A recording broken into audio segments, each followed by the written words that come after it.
नमस्कार श्रोते मित्र हो. कथारस सादर करीत आहे ज्येष्ठ साहित्यिक देवदत्त पाटील लिखित कादंबरी शापित सावल्या. प्रकरण 16. काय सांगता तुम्ही mister Yadav? This can't be true. Say this is not true. हे खोटं आहे, हे खोटं आहे मिस्टर यादव.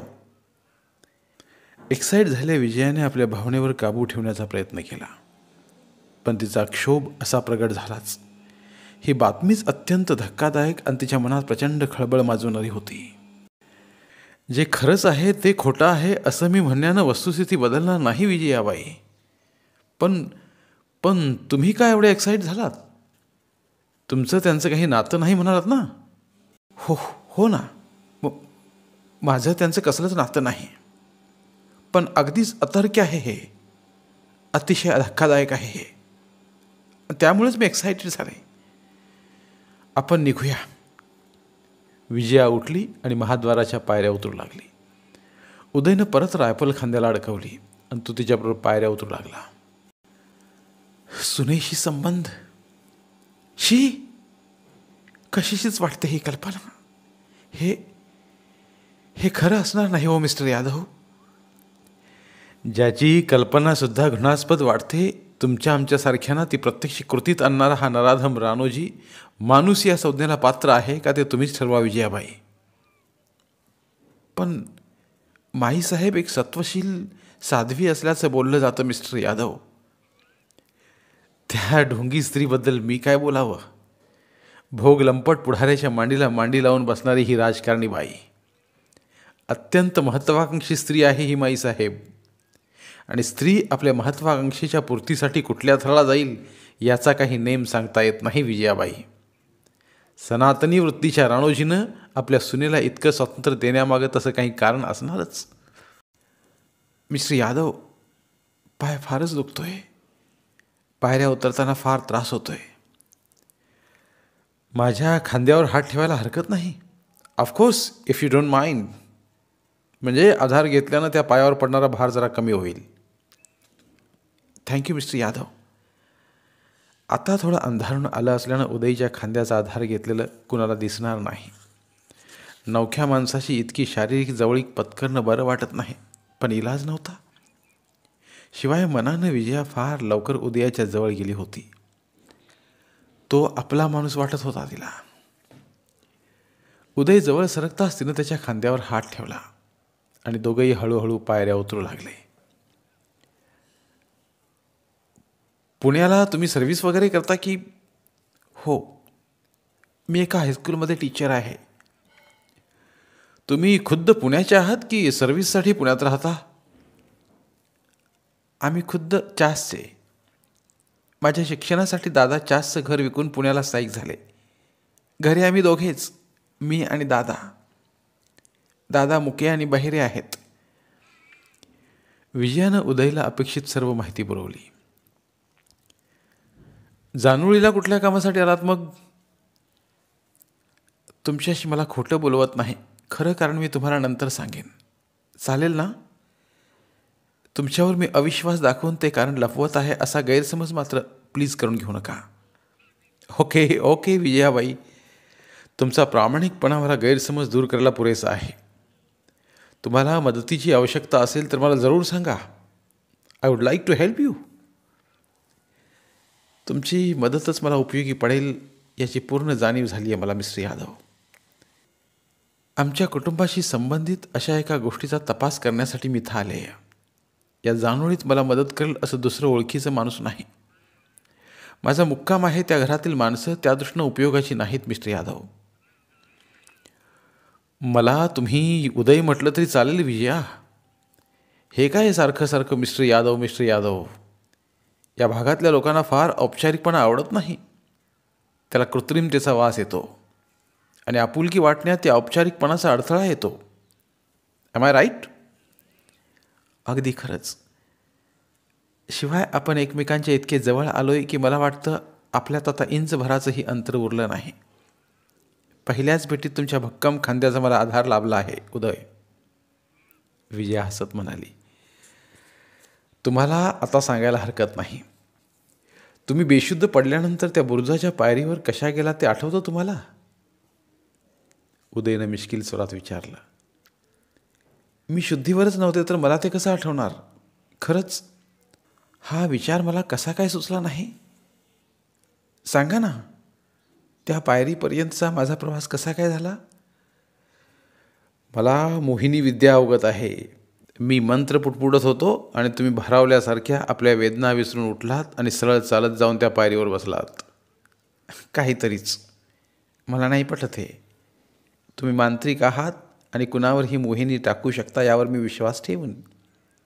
मी शुद्धीवर असताना तुमच्या मंत्राचा प्रभाव पडू शकेलही, पण बेशुद्ध असताना ते कसं शक्य आहे? सांगा ना, मी त्या पायरीपर्यंत कशी पोचले? मी सरळ तुम्हाला उचलून हातावर आडवं घेतलं आणि नेऊन पायरीवर बसवलं. बाई ग! विजयानं उदयाच्या खांद्यावरला हात काढला आणि ती थबकली. तिने लाजल्याचा अभिनय केला. अर्थात मला त्याची हौस नव्हती, पण त्या सापाच्या कलेवराजवळच तुम्ही बेशुद्ध पडला होता. तुम्हाला उचलून घेण्याशिवाय इलाज नव्हता. हे मी तुम्हाला सांगणार नव्हतो, पण तुम्हीच आपण खूप जवळ आल्याचं, अजिबात अंतर उरलं नसल्याचं बोललात म्हणून. तुम्हाला राग नाही ना आला? मी बेशुद्ध होते या गोष्टीचा राग आला मला. विजया खुदकन हसून म्हणाली. मी तेव्हा शुद्धीवर असायला हवे होते. पण तुम्ही शुद्धीवर असता तर मी तुम्हाला उचलून घेऊ शकलो नसतो. चला.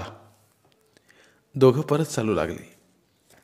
विजयानं 4 पावलं टाकल्यावर परत उदयच्या खांद्यावर हात ठेवला, पण लगेच तो काढून घ्यावा लागला, कारण ते पायथ्याशी आले होते आणि पुढून प्रकाशाचा झोत टाकत एक जीप भरधाव वेगाने येत होती. दोघं घाईघाईनं एकमेकांपासून दूर होऊन थोडे अंतर ठेवून चालू लागले. काही क्षणातच जीप येऊन त्यांच्याजवळ थांबली. जीपमध्ये दादा आणि शंभूराजे होते. सॉरी विजयाबाई, मला जयसिंगनगरहून लवकर परत येता आलं नाही. पण तुम्ही अंधार पडण्याआधीच नाही का परतायचं? दादा काळजी करत बसले होते. मी म्हटलं चला त्यांना घेऊन येऊ. तुम्ही आम्हाला खूपच घाबरवलं. गडावर फिरायला गेले आणि बिळात पाय पडून मुरगळला. त्यातून निघाला साप. तिथं हे यादव नसते तर मी काही जिवंत दिसले नसते शंभूराजे. साप? माझंच चुकलं विजयाबाई. तुम्हाला एकटीला जाऊ द्यायला नको होतं मी. उदय, तुम्ही आमच्या पाहुण्यांना वाचवलं. मी आभारी आहे तुमचा. विजयाबाई, तुम्ही बसा. उदय, मी तुम्हाला घरी सोडतो, बसा. विजया जीपमध्ये बसली. उदय मात्र चकार शब्दही न बोलता सरळ रस्त्यानं चालू लागला. शंभूराजेंनी जीप वळवली आणि जानोळीच्या रस्त्याला लावली. हा उदय तुम्हाला कुठे भेटला? तो गडावरच होता. तुमच्याशी तो व्यवस्थित बोलला तर? हो ना, सापाला गोळी घातली त्यानंच. परत मला सोबत दिली. काही विशेष बोलला का? नाही, विशेष काहीच नाही. आमच्याशी वैर का आहे वगैरे? तो विषयच काढला नाही त्यानं. तो आपल्या कॉलेज लाईफविषयीच बडबडत राहिला. या प्रसंगानंतर उदयची दररोज कुठे ना कुठे भेट होऊ लागली. नवे दोघेही एकमेकांच्या टेहळणीवर राहून शोध घेऊन भेटू लागले. गाव लहान. भोवतालच्या प्रदेशाच्या 2 नद्यांनी, डोंगर रांगांनी आणि रेल्वे लाईननं सीमा निश्चित केलेल्या. उदय पाठीला रायफल लावून सर्वत्र संचार करत असायचा. विजया सुंदर निसर्गस्थळं पाहण्याच्या निमित्तानं शंभूराजेंना चुकवून बंगल्याबाहेर पडायची आणि उदयला भेटायला संकेतस्थळी धाव घ्यायची.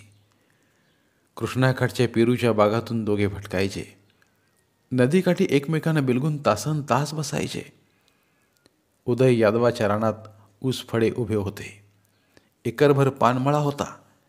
अजूनही त्याचे चुलते एकत्र होते. तेच शेतीकडे लक्ष पुरवायचे. उदयबरोबर विजया ऊस मळ्यातून हिंडायची. पानमळ्यातल्या हिरव्या कंच पानाने लगडलेल्या नागवेलींच्या गर्दीतून दोघं लपंडाव खेळायचे. त्या दोघांना एकत्रित फिरताना अनेक गावकऱ्यांनी पाहिलं होतं. उदयच्या पानमळ्यात काम करणाऱ्या एका शेतमजुरानं सहज बोलताना विजयाला ठाऊक नसली माहिती दिली आणि तिची शंका खरी ठरली. उदय मळ्यातल्या खोपीकडे गेला होता आणि पानाचा खुडा करणाऱ्या मजुराची करामत बघत विजया उभी होती. हा नामा कोळी खूपच बोलका आणि चेष्टेखोर माणूस होता. साठी ओलांडलेला नामा बेरकी होता. मालकाचीही फिरकी घ्यायचा. शिकलेल्या लोकावर तो गमतीनं टीका करायचा. तुम्ही शिकलेली माणसं लई हुशार बघा बाईसाहेब. त्यातनं शिकलेल्या पोरींची हुशारी तर विचारायलाच ना ग. एकाला टांग मारली तर दुसऱ्याकडे उत्ताना होणार. म्हणजे काय कोळी मामा, मला नाही कळलं तुमचं बोलणं. नाही कसं, सगळं कळतंय. त्यातनं आम्ही आडनाड माणसं. आता अडाण्याचं बोलणं शिकल्या सान्यासनी कळत नाही म्हटल्यावर आम्ही काय बोलणार.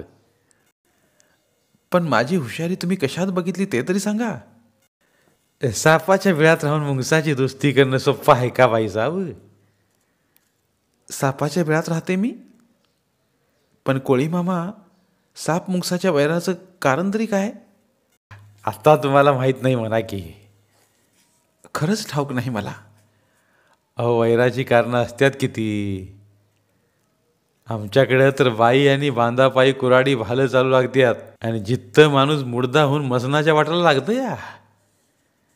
जमिनीचं ठाऊक आहे मला, पण बाई, या सापा मुंगसाच्या वैरात बाईसुद्धा आहे तर. असणारच. मला विचारा की, या भादराला जानोळीकरांच्या इतिहासाची रेगन रेग माहिती आहे. कुठली बाई कुणाला लागू आहे आणि कुठल्या बाईनं कुणाला चेपली दावली त्याचं सारं रेकॉर्ड ह्या पट्ट्याकडे असते या बघा. पण कोळी मामा, त्या सापा मुंगसाच्या वैरात बाई कुठं आली ते सांगितलं नाहीत. मोठ्यांच्या गोष्टी असल्यानं तुमच्या कानापर्यंत कदाचित आल्या नसतील. अहो, असं कधी झालंय का. मामा कोळ्याकडे नोंद करूनच भानगडी चालत्यात. या सापाला बायांचा नाद असल्याचं शाळेतल्या शेंबड्या पोरला सुद्धा ठाव आहे. मग त्यो काय माझ्यापासून दडवून ठेवणार. आणि मी तर मुंगसाच्या बापाबरोबर देवडीवर होतो की 8-10 वर्ष. तवा सापानं मुंगसाच्या आईला घातला का इळका. मुंगसाचा बाप लागला इवळायला, बायकोला लागला का मारायला. त्या भांडणानं गावभर बोंब झाली. तिची बायको झेंग्याटात अडकली होती. तर असं आहे. आता तर कळलं का नाही. हां हां, आलं ध्यानात. तुम्हाला म्हणून बोललो मी, नाही तर तुम्ही आमचं नाव घ्या मुंगसा पुढं, म्हणजे सापाला सोडून आमचं तुकडं होणार. मी आपलं तुम्हाला सावध केलं हो. सापाची नजर लई वाईट आहे, जपून राहावा. तुम्ही परगावची माणसं, तुम्हाला कसं ठावा असणार असेल झेंगाट. विजयाला झेंगाटाची माहिती मिळाली आणि उदय राणोजी राजेंचा त्या इनामदार घराण्याचा इतका पराकुटीचा द्वेष का करतोय ते तिच्या लक्षात आलं. या जानोळीकर इनामदाराने उदय आणि विजया या दोघांच्या बाबतीत केलेल्या गुन्ह्यात खूपच साम्य होतं. या दोघांची दुःख एक होती, म्हणूनच विजयाला उदय खूप जवळचा वाटला होता. फारच अल्पावधीत दोघं मनानं एक झाली होती. खडतर आणि दुर्गम डोंगरवाटेनं प्रियकरला भेटण्यासाठी जात असताना विजयाला आपला हा अनावर वेगानं चालेला, एका झपाटलेल्या अवस्थेत चालला प्रेम प्रवास आठवत होता. विजया तटाजवळ पोचली. अणगड बांधणीच्या तटानं 2 कडे सांधलेले होते. तो एका ठिकाणी ढासळला होता. दगडांच्या राशीवरूनच ही पायवाट गडावर चढत होती. थोड्या अंतराची चढण चढून गेल्यावर दुसरा तट होता. तो मात्र अजून चांगल्या स्थितीत होता. त्या तटाच्या बाजूनं चालत विजया माचीत प्रवेश करणाऱ्या पडक्या द्वारापाशी आली. तिथेच उदय तिची वाट पाहत उभा होता.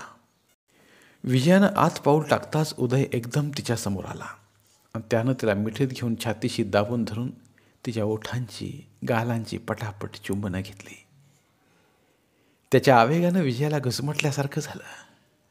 अरे अरे अरे, थांब ना कुणी पाहिल. इथं कुणी नसल्याचं मी आधीच बघून ठेवलंय. आणि परत तिचे ओठ त्याने आपल्या ओठात घेतले. अरे पण असं काय होतंय. प्रेमानं झपाटलं की असंच होतं बघ. परत त्यानं तिचे गाल चावले. भारीच उतावळा आहेस तू.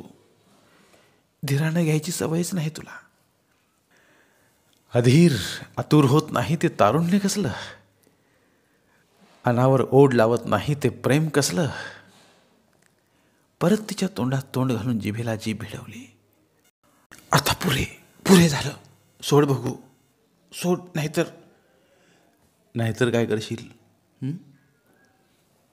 मी सुद्धा तुझ्यासारखंच. एवढे शब्द उच्चारून विजयानं उदयच्या ओठांचं स्वतःहून चुंबन घेतलं आणि त्याच्या मिठीतून सुटका करून घेऊन त्याला दूर ढकललं. तू असा विरस का करतेस मला कळत नाही. अजून किती दिवस मला दूर ठेवणार आहेस तू? भूक भडकवतेस आणि उपाशी राहायची सक्ती करतेस तू. तुझी भूक भडकवताना माझी भूक विझलेली असते असं समजू नकोस. मी सुद्धा भडकतच असते. दोघांची ही तृप्ती केव्हा होणार? किती दिवस असं जळत तळमळत राहायचं? अजून 8-10 दिवस सुद्धा झाले नसतील आपली भेट होऊन. एक जण उभा आयुष्य अतृप्तीच्या आगीत जळत काढतात. आपण किती जन्मांच्या आगीत आहुती देऊन राख करायची म्हणतेस? विजया हसली. तिनं उदयचा उजवा हात धरला. चल, आपण प्रतापराजेंच्या स्मारकाकडे जाऊ. असा वैतागू नकोस. या जन्मातच नव्हे तर थोड्याच दिवसात तृप्तीचाही वीट येईल. अशा सुखाचे धनी होणार आहोत आपण. थांब, मला रायफल घेऊ दे. उदयने भिंतीला टिकून ठेवली रायफल खांद्याला अडकवली आणि तिचा हात धरून तो चालू लागला. 24 तास या रायफलची सोबत तुला कशाला लागते रे? त्या राणोजी राजेंचा खून बिन तर करायचा विचार नाही ना तुझा? त्याचा खून करावंसं पूर्वी वाटायचं. त्याशिवाय हृदयातली ही सुडाची आग विझणार नाही असं वाटायचं. म्हणून तरी रायफल घेऊनच गावात आलो. पण तू भेटलीस आणि एक वेगळीच आग माझ्या रक्तात पेरलीस. उगीच मला दोष देऊ नकोस. वैऱ्याचा खून करण्याइतकी तुझी सुडाची भावना तीव्र नाही उदय. मी भेटले नसते तरी तुझ्याकडून हे घडलं नसतं. कशावरून म्हणतेस? ही रायफल काय मग या डोंगरातले उंदीर मारायला घेऊन आलोय? साप मारलास पण माझ्यासाठी. जहरी हिंस्र प्राण्याची शिकार करायची या उद्देशानं नव्हे. सूड घेणारा माणूस इतकी वर्षे वाट पाहत बसत नाही. काळाच्या ओघात सूड भावनेची ही हळूहळू धूप होत जाते. त्याची तीव्रता कमी होत जाते. अन्यायाच्या चिडीनं संतापाच्या भरात माणूस वैऱ्याचा निपात करील तर त्याचा सूड न्याय आणि स्वाभाविक म्हणता येईल. वर्ष लोटल्यावरही थंड डोक्यानं सूड घेणारा माणूस दृष्ट आणि क्रूर असावा लागतो. तसा तू नाहीस हे मला ठाऊक आहे. आमचा थोरला चुलता बुद्ध गांधी यांचा पट्टशिष्य शोभेल असा होता विजया. जेव्हा जेव्हा मी सुडानं पेटून उठायचा तेव्हा तेव्हा मला विवेकाच्या गोष्टी सांगून तो ती आग विझवून टाकायचा. सूड घेणंच मुळात भ्याडपणाचं लक्षण आहे म्हणायचा. तू इतका मोठा हो की तुझे वैरी तुझ्या पुढे खुजे ठरतील. तू इतका क्षमाशील हो की तुझ्या वैऱ्यांना आपल्या दुष्कृत्यांची लाज वाटेल आणि शर्मेनं त्यांना मेल्याहून मेल्यासारखं वाटेल. त्यांचं मला पटायचं नाही, पण त्या देव माणसाचा शब्द ओलांडणं तो जिवंत असेपर्यंत तरी मला जमलं नाही. त्यांच्या इच्छेखातर मी मन लावून अभ्यास केला आणि LLB झालो. गेल्या वर्षी ते वारले. मरताना मला सांगून गेले, सुडाचा विचार मनातून काढून टाक म्हणून. वैऱ्याचा मुर्दा पाडणं कठीण नाही, पण तुझ्या नशिबी जिवंतपणे मुर्द्याचं जिणं येईल. शिक्षणाचा चांगला उपयोग करून घे, त्यातच तुझं हित आहे आणि कुटुंबाचं कल्याण आहे. तरीही तुझ्या डोक्यातून सुडाचा विचार गेला नव्हता? कसा जाणार? त्या राणोजीनं केलेले अत्याचार आठवलं की काकांच्या उपदेशाचा विसर पडायचा. खून करणे हा एकच मार्ग नाही सूड घेण्याचा, दुसरेही मार्ग आहेत. मी तर म्हणते खून करणं म्हणजे सूड घेणे नव्हेच. आपण वैऱ्याला दयेचं मरण देतो आणि सुडाची संधी गमावून बसतो. त्याला मृत्यूच्या स्वाधीन करून आपण त्याच्यावरचा ताबा सोडतो. हे सुडाचं समाधान क्षणिक असतं. वैरी नरकप्राय यातना भोगील, पण मृत्यू त्याला लवकर मुक्त करणार नाही आणि आपल्याला स्वतःच्या डोळ्यानं तो प्रायश्चित्त भोगताना पाहता येईल असा सुडाचा मार्ग हवा. विजया, मला आता वाटू लागले तुझ्याही मनात फार पूर्वीपासून सूड खतखततोय. त्याशिवाय तुला असले विचार सुचणार नाहीत. कुणावर सूड उगायचं आहे तुला? कुणाला प्रायश्चित्त द्यायचा तुझा विचार आहे? तुला प्रायश्चित्त देणार आहे मी. विजया खट्टाळ हसू हसत म्हणाली. मला प्रेमात ओढल्याबद्दल सूड घेणार आहे मी? मग अवश्य सूड घे. नाहीतरी सुडाचा हा प्रकार जगन्मान्यच आहे. प्रियकराच्या यातना पाहण्याचं समाधान आयुष्यभर मिळवायचं असेल तर त्याच्याशी लग्न करणं हा उत्तम मार्ग. म्हणजे आपण खरंच लग्न करणार आहोत? लग्नाशिवाय तू माझ्याकडे नांदायला तयार असशील तर माझा आग्रह नाही. चल, चावट कुठला. मला रखेली म्हणून ठेवण्याचा विचार दिसतोय तुझा. विजया कृतक कोपानं म्हणाली. बायकोपेक्षा ठेवलेली बरी अशी म्हणच आहे की. अर्थात मी काही मंत्री इनामदार नाही रखेली ठेवायला. रानोजीला भलता नाद होता बायकांचा. अनेक रखेल्या बदलल्या त्यानं. कोल्हापूरच्या बंगल्यातच काय, पण एका गायिकेला तर इथं सरकारवाड्यात म्हणजे आपल्या घरातच त्यानं आणून ठेवली होती. रखेल्या ठेवूनही त्यांचं समाधान व्हायचं नाही म्हणा. काही कुलीन विवाहित स्त्रियांकडेही ते वाईट नजरेने बघायचे असं माझ्या कानावर आलंय. खरं आहे ते. अनेकांचे संसार उद्ध्वस्त केले त्यानं. त्याचे अत्याचार आठवले म्हणजे त्याच्या नरडीचा घोट घ्यायला हात शिवशिवू लागतात. तुला सांगितलं ना, खून न करताही सूड उगवता येतो म्हणून. दुसरे मार्ग आहेत. सांग तरी असा कुठला मार्ग आहे? तुला सांगणार आहे मी. आणखी थोडे दिवस थांब, मी स्वतःहून सांगेन तुला. तुझं हे बोलणं वागणं मला भलतंच गूढ आणि रहस्यमय वाटतंय विजया. तू जानोळीला येण्याचं कारणही मला सांगितलं नाहीस. तुझं हे प्रकरण आहे तरी काय? मी माईसाहेबांची वाट पाहते आहे. त्या मुंबईहून परतल्या की सगळा गुंता सुटेल. या रहस्याचा उलगडा करून मी तुला सांगेन. तोपर्यंत धीर धर. अजून एकूण सर्व बाबतीत तुझा मंत्र धीर धर हाच आहे असं दिसतं. हो ना, धीरापोटी फळे रसाळ गोमटी असतात. तेही खरंच म्हणा. मूल हवं असलं तरी 9 महिने वाट पाहावी लागते. खरं ना? चल, मला नाही ठाऊक. धन्यवाद. उर्वरित कादंबरी पुढील भागात. धन्यवाद. प्रिय श्रोते मित्र हो, आपल्यासाठी एक आवाहन. आमच्या चॅनलच्या प्लेलिस्ट विभागात तुमच्यासाठी शेकडो कादंबऱ्यांचे ऑडिओ बुक्स उपलब्ध आहेत. तिथे प्रत्येक कादंबरीचे सर्व भाग एकत्रित मिळतील. त्यामुळे सध्या सुरू असलेल्या क्रमशः कादंबरीच्या पुढील भागासाठी वाट पाहण्याची गरज नाही. तुमच्या वेळेनुसार तुम्ही संपूर्ण कादंबरी सलगपणे ऐकू शकतात आणि साहित्याचा आस्वाद घेऊ शकता. कृपया आमच्या चॅनलच्या होमपेजवर जाऊन प्लेलिस्ट चेक करा आणि तुमची आवडती कादंबरी निवडा. धन्यवाद.